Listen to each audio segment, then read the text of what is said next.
हाँ जी, मेरी बात सीएमए फाइनल के स्टूडेंट से हो रही है जो अभी अभी ताज़ा सीएमए इंटर क्लियर करके फाइनल में पहुंचे हैं। अब चाहे आपने एक एक करके क्लियर किया हो ग्रुप वाइज और या फिर बोथ ग्रुप क्लियर किया हो, क्लियर तो कर लिया आपने, अब आप फाइनल में आ गए। अब अपने आप को आप जीरो लेवल पे रख दो, पास्ट भूल जाओ। पास्ट में आपने फाउंडेशन कब क्लियर किया, कितने अटेम्प्ट में क्लियर किया, या इंटरमीडिएट में आपने कौन कौन सा कैसे कैसे ग्रुप दिया, कितना अटेम्प्ट में क्लियर किया, सब भूल जाओ, सब जीरो कर दो आप। एक हम नई शुरुआत करेंगे जीरो लेवल से, जिसमें आपके पास्ट का इंपैक्ट नहीं आना चाहिए, तभी आप अच्छे से कर पाओगे फाइनल में परफॉर्मेंस। सर, इंटरमीडिएट में हमारी प्लानिंग खराब हो गई, क्यों? क्योंकि हमें आइडिया नहीं था इन दो ग्रुप को कैसे हैंडल करना है, 8 पेपर को कैसे हैंडल करना है। फाउंडेशन में फटाफट 4 पेपर का एग्जाम से के क्लियर किए थे और हमें लगा कि वह फाउंडेशन जैसा ही ईजी होगा इंटरमीडिएट, और हमने तो पता नहीं क्या क्या सोच रखा था इंटर के लिए। सब भूल जाओ। इंटर में आप ग्रेजुएशन में भी बिजी थे, there were overlapping between the graduation and intermediate.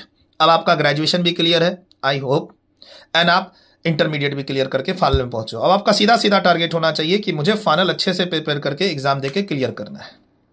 ठीक, अब इसमें मेरा टारगेट रैंक का होना चाहिए, बोथ ग्रुप रैंक।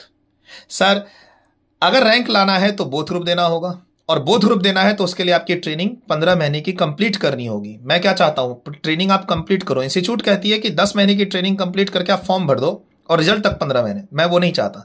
मैं चाहता हूं कि आप अपने एग्जाम्स को 6 महीना साल भर शिफ्ट कर दो। अभी जो बच्चे पास किए हैं दिसंबर 24 में, उन बच्चों को तो कम से कम दिसंबर 26 में एटलीस्ट टारगेट होना चाहिए मिनिमम, कि दिसंबर 26 से पहले हम बोथ ग्रुप सीएमए फाइनल नहीं देंगे। इसी बीच में आप क्या करोगे, 15 महीने की अपनी ट्रेनिंग कंप्लीट करोगे। पहले तो शुरू की 1-2 महीने वेस्ट होंगे आपको ट्रेनिंग ढूंढने में।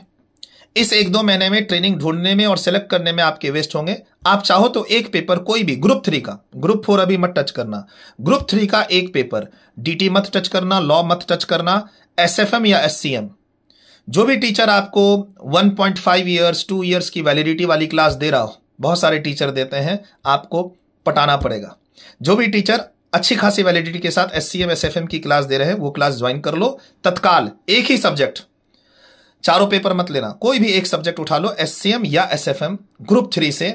और आगे की प्लानिंग क्या होनी चाहिए, आपके आने वाले 15 महीने में आपकी ट्रेनिंग भी कंप्लीट हो जाए, और आपके उस 15 महीने में 5 या 6 पेपर आपके क्लासेस कंप्लीट हो जाए। पेपर एक एक करके लोगे आप, एक पेपर की एडमिशन लो, उसको कंप्लीट करो, फिर दूसरे पेपर में जाओ। एक साथ आप 4 पेपर, 6 पेपर, 8 पेपर का एडमिशन मत लो।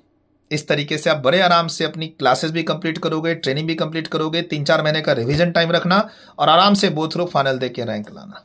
Bye bye, take care, all the best.